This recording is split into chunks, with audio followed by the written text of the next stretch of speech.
केंद्रीय माध्यमिक शिक्षा बोर्ड सीबीएसई की 12th कक्षा की परीक्षा दे चुके करीब 18 लाख छात्रों के लिए रिजल्ट का इंतजार लगातार बढ़ता जा रहा है। पहले उम्मीद की जा रही थी कि नतीजे इसी सप्ताह जारी हो सकते हैं, लेकिन अब अंदरूनी सूत्रों के हवाले से सामने आई जानकारी ने स्थिति बदल दी है।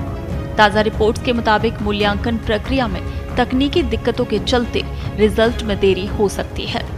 इस साल सीबीएसई ने कॉपियों के मूल्यांकन के लिए ऑन स्क्रीन मार्किंग सिस्टम लागू किया था।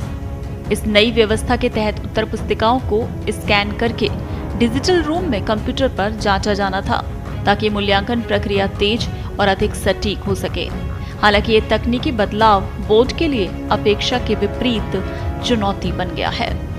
सूत्रों के अनुसार ओएसएम सिस्टम में कॉपियों को अपलोड करने और उन्हें प्रोसेस करने के दौरान कई तकनीकी खामियां सामने आ रही हैं। इससे मूल्यांकन की गति प्रभावित हुई है और कई उत्तर पुस्तिकाएं समय पर सिस्टम में नहीं पहुंच पा रही। परिणाम स्वरूप कुछ केंद्रों पर काम धीमा पड़ गया है। सबसे चौंकाने वाली बात ये सामने आई है कि कुछ जगहों पर कॉपियों को दोबारा मैनुअल तरीके से जांचने की नौबत आ गई है।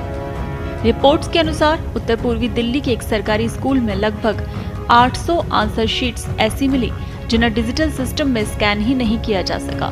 इनमें अंग्रेजी और अर्थशास्त्र जैसे प्रमुख विषय शामिल हैं। तकनीकी खराबी के कारण इन्हें अब पुराने तरीके से शिक्षक हाथों से जांच रहे हैं। ओएसएम फेल होने का एक बड़ा कारण इंटरनेट कनेक्टिविटी भी बताया जा रहा है। ग्रामीण और दूरदराज के क्षेत्रों में नेटवर्क की धीमी गति के कारण कई कॉपियां स्कैन होकर सर्वर पर अपलोड नहीं हो पा रही। इससे मूल्यांकन प्रक्रिया में लगातार बाधा आ रही है। इन समस्याओं के बीच रिजल्ट की संभावित तारीख को लेकर भी संशय बढ़ गया है। पहले अनुमान लगाया जा रहा था कि परिणाम 10 से 15 मई के बीच घोषित हो सकते हैं, लेकिन अब सूत्रों का कहना है कि इसमें बदलाव हो सकता है और नई संभावित तारीख 15 से 20 मई के बीच हो सकती है। हालांकि बोर्ड की ओर से अभी तक कोई आधिकारिक घोषणा नहीं की गई।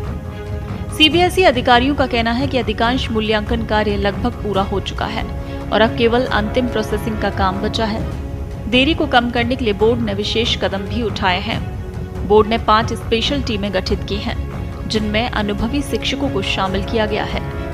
ये टीमें रुकी हुई कॉपियों की मैनुअल जांच को तेजी से पूरा कर रही हैं। इसके साथ ही सीबीएसई ने डिजिलॉकर और अपनी आधिकारिक वेबसाइट के जरिए छात्रों को अपडेट रहने की सलाह दी है। रिजल्ट जारी होने के बाद छात्र अपनी डिजिटल मार्कशीट सीधे डिजिलॉकर से डाउनलोड कर सकेंगे।